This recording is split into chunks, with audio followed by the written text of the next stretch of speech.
Atensyon po sa lahat ng mga senior citizen dito sa Pilipinas.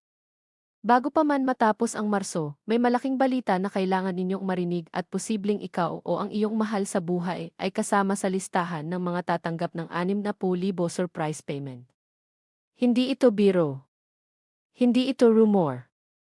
Ito ay isang tunay na programa na maraming seniors ang hindi pa alam. At kung hindi ka manonood hanggang katapusan ng video na ito, baka ma-miss mo ang pagkakataong ito na hindi na maulit. Isipin mo na lang 6,000 sapat na para sa gamot, bayarin, pagkain. At kahit maliit na negosyo para sa iyong pamilya. Pero ang malungkot na katotohanan, maraming eligible seniors ang hindi nakakakuha dahil lang sa hindi nila alam kung paano mag-apply. Sino ang kwalipikado at saan pupunta para maklaim ito? Kaya nandito ako ngayon para ibigay sa inyo ang kumpleto, tama at pinaka-updated na impormasyon tungkol sa surprise payment na ito. Sino ang kasama? Ano ang mga requirements? Kailan at saan ito makukuha? Lahat ng sagot nasa video na ito. Huwag hayaang lumipas. Ang Marso nang hindi mo alam ang iyong mga karapatan bilang senior citizen.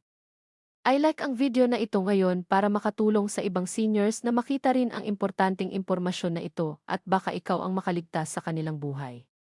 Mga kaibigan, kung nanonood kayo ngayon, ibig sabihin ay sapat ang inyong pagmamahal sa inyong mga mahal sa buhay o baka ikaw mismo ay isang senior citizen na gustong malaman kung totoo ba ang lahat ng narinig mo. At ang sagot ko sa inyo ngayon ay totoo ito.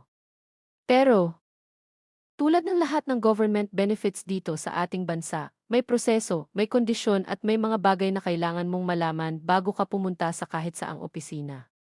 Kaya naman huwag kang mawala dahil sa video na ito talagang bibigyan kita ng pinakakumpletong impormasyon na maaari mong gamitin ngayon mismo.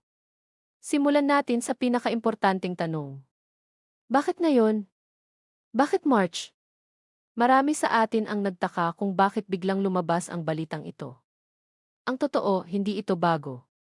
Matagal na itong programa ng gobyerno pero ngayong malapit na ang katapusan ng fiscal period at ng ilang local at national government allocations, maraming DILG or local government units, pati na rin ang ilang national agencies, ay nagmamadaling ilabas ang mga benepisyo na matagal nang nakake para sa mga senior citizen. Ito ang tinatawag na catch-up disbursement at kung hindi ito maikuha ng mga benepisyaryo bago matapos ang buwan, posibleng malapse ang allocation at kailangan pang i-process ulit sa susunod na taon. Kaya ang urgency na ito ay hindi lang marketing. Ito ay katotohanan na nakakaapekto sa inyong bulsa. Ngayon, pag-usapan natin ang pinakamainit na tanong. Sino ba talaga ang kasama sa listahan?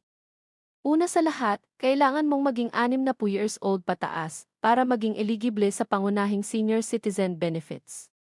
Pero ang 60,000 na ito ay hindi simpleng pamigay lang ng pera. Ito ay kombinasyon ng iba't ibang benepisyo na pinagsama-sama na kung lahat ay maa-avail mo ng tama at sa tamang oras, ang kabuuan nito ay maaaring umabot sa 60,000 o higit pa.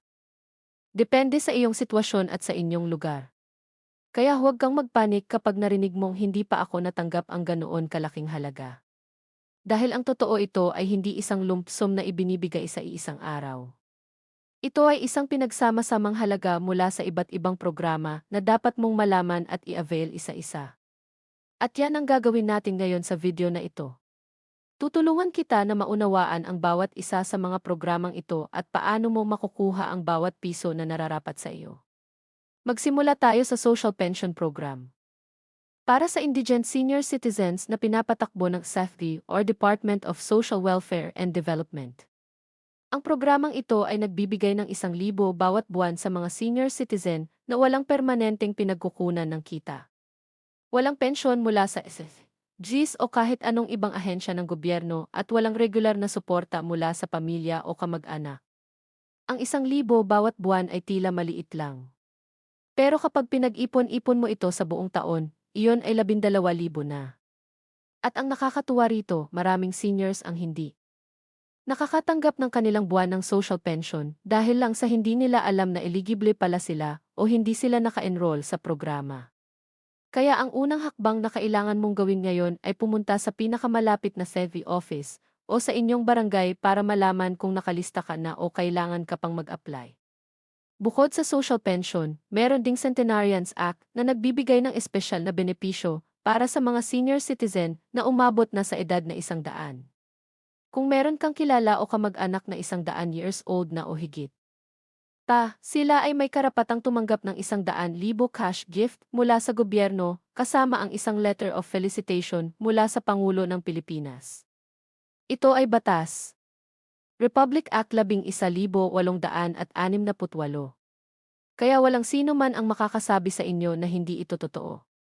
Kung hindi pa ito na-avail ng inyong lolo o lola na higit sa 100 na ang edad, tumakbo na kayo sa inyong lokal na opisina ng FEPI. Ngayon naman, pag-usapan natin ang ACE Security System Benefits para sa mga senior citizen. Kung ikaw ay miyembro ng ETEC at nakapagkontribusyon ng sapat na bilang ng buwan bago ka nagretiro, ikaw ay entitled sa isang monthly retirement pension. Ang halaga nito ay depende sa iyong average monthly salary credit at sa bilang ng iyong mga naibayad na kontribusyon. Pero ang marami sa atin ay hindi alam. Bukod sa monthly pension, may tinatawag ding 13D-month pension na ibinibigay tuwing Nobyembre o Disyembre. Ito ay katumbas ng isang buwan na pensyon mo at ito ay automatikong ibinibigay sa lahat ng aktibong pensyado ng IF. Kaya kung hindi mo pa ito natatanggap, dapat mag-follow up sa pinakamalapit na SE branch o mag-check sa iyong SE online account. Para naman sa mga GSIS pensioners, ang mga dating government employees na naglingkod sa gobyerno at ngayon ay nagre-retire na. Mayroon din kayong karapatang tumanggap ng iba't ibang benepisyo bukod sa inyong buwan ng pensyon. Kabilang dito ang Enhanced Life Policy, ang Consolidated Life Insurance, at ang posibilidad na mag-avail ng emergency loan kung sakaling may pangangailangan. Ang GSIS ay isa sa mga pinakaaktibong ahensya ng gobyerno pagdating sa pag-aalaga ng kanilang mga miyembro. Kaya siguraduhing updated ang iyong UMID card at ang inyong personal na impormasyon sa GSIS para walang abala sa pagkuha ng iyong mga benepisyo. Pero hindi natatapos doon ang kwento. Isa pa sa mga pinakaimportanteng benepisyo na kailangan ng bawat senior citizen na malaman ay ang PhilHealth coverage. Sa ilalim ng Universal Healthcare Act, ang lahat ng senior citizen sa Pilipinas ay otomatikong miyembro ng PhilHealth, libre ang premium at sakop sila ng comprehensive health coverage. Ibig sabihin, ang bawat pagpapa-ospital, operasyon at kahit outpatient consultation ay may katumbas na benepisyo mula sa PhilHealth. Ang average na halaga ng PhilHealth benefits para sa isang senior citizen na nagpa-ospital ay maaaring umabot sa 20,000 hanggang 30,000 o higit pa depende sa karamdaman at sa haba ng confinement. Kaya ang PhilHealth membership ng inyong lolo o lola ay hindi lang isang piraso ng plastic na card. Ito ay katumbas ng libo-libong piso na saving sa medical na gastos bawat taon. Dagdag pa rito, ang bawat senior citizen ay may karapatang mag-avail ng Senior Citizen Easy na nagbibigay ng 20% discount sa lahat ng gamot, pagkain sa mga restaurant, transportasyon, serbisyo ng ospital at marami pang iba. Kung gagamitin mo ito ng tama at konsistente sa buong taon, ang savings na maidudulot ng senior citizen niya ay maaaring umabot sa libo-libo. At kapag kinompute mo ito sa loob ng isang taon, madali mong maaabot ang 10,000 o higit pa sa naisave. Ang discount na ito ay batas. Republic Act 974 o ang Expanded Senior Citizens Act of 2010 at walang negosyo o establishmento ang may karapatang tumangging sumunod dito. Kung may nagre-refuse sa inyong senior discount, may karapatan kayong magreklamo sa ICI o sa OSCA, Office for Senior Citizens Affairs ng inyong lungsod o munisipalidad. Narito na tayo sa isa sa mga pinaka-exciting na bahagi ng video na ito. Ang ayuda at financial assistance programs ng inyong lokal na pamahalaan. Ito ang bahagi kung saan nagkakaiba-iba ang benepisyo depende sa kung saan ka nakatira. Maraming DVV sa buong Pilipinas, lalo na ngayong malapit na matapos ang Marso at ang unang quarter ng taon ay naglalabas ng special cash assistance programs para sa senior citizens. Ang halaga ay iba-iba.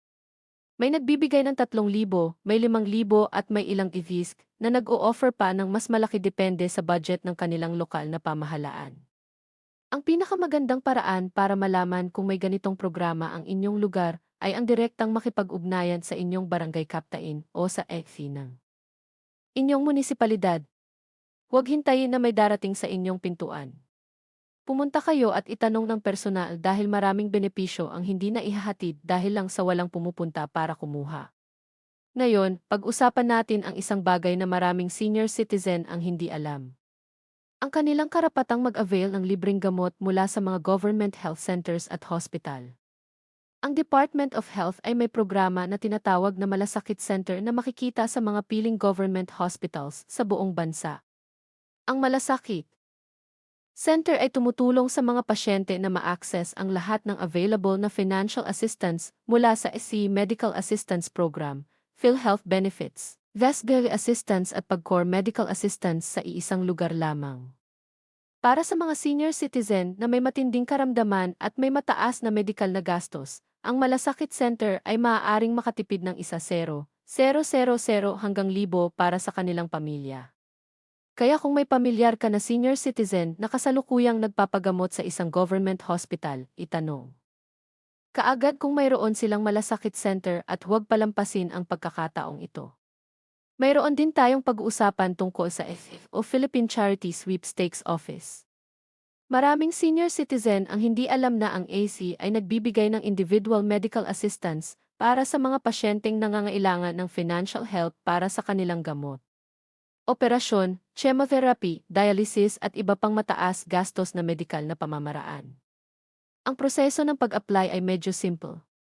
Kailangan mong pumunta sa pinakamalapit na SCA branch, magdala ng iyong medical abstract o doctor's prescription, iyong senior citizen at isang valid D. Ang halaga ng assistance ay depende sa inyong pangangailangan at sa available na pondo. Pero maraming benepisyaro ang nakatanggap ng 5,000 hanggang 20,000 na tulong para sa kanilang gamot at medikal na gastos. Isang mahalagang bagay pa ang gustong sabihin ko sa inyo, ang kahalagahan ng regular update ng iyong senior citizen at ng iyong records sa OSCAR. Maraming seniors ang hindi nakakatanggap ng kanilang mga benepisyo dahil ang kanilang impormasyon sa sistema ay hindi na updated. Kung nagbago ang iyong address, ang iyong civil status o anumang personal na impormasyon, kailangan mong agad na i-update ito sa OSCA ng inyong lugar.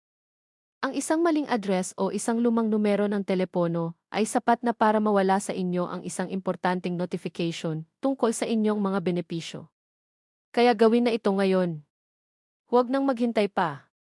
Ngayon kung ikaw ay nagmamahal sa inyong lolo, lola, magulang o kahit anong senior citizen sa inyong buhay, gusto kong bigyan kita ng isang napaka-importanting payo. Maging boses nila.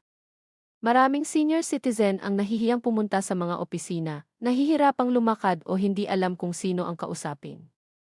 Ikaw ang maaaring maging tulay nila sa mga benepisyong nararapat sa kanila. Samahan mo sila.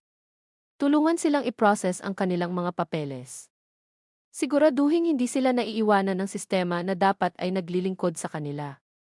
Dahil ang mga senior citizen natin ang ating mga lolo at lola ay nagbayad ng kanilang buwis, naglingkod sa lipunan at itinayo ang bansang ito para sa ating lahat. Nararapat lamang na ngayon sa kanilang katandaan ay bigyan natin sila ng pagpapahalaga at tiiyakin nating makukuha nila ang lahat ng benepisyong inilaan para sa kanila. Bago tayo magtapos, gustong i-recap ko ang lahat para mas malinaw. Ang 60,000 na banggit natin ngayon ay hindi isang direktang bayad na darating sa inyong pintuan bukas ng umaga.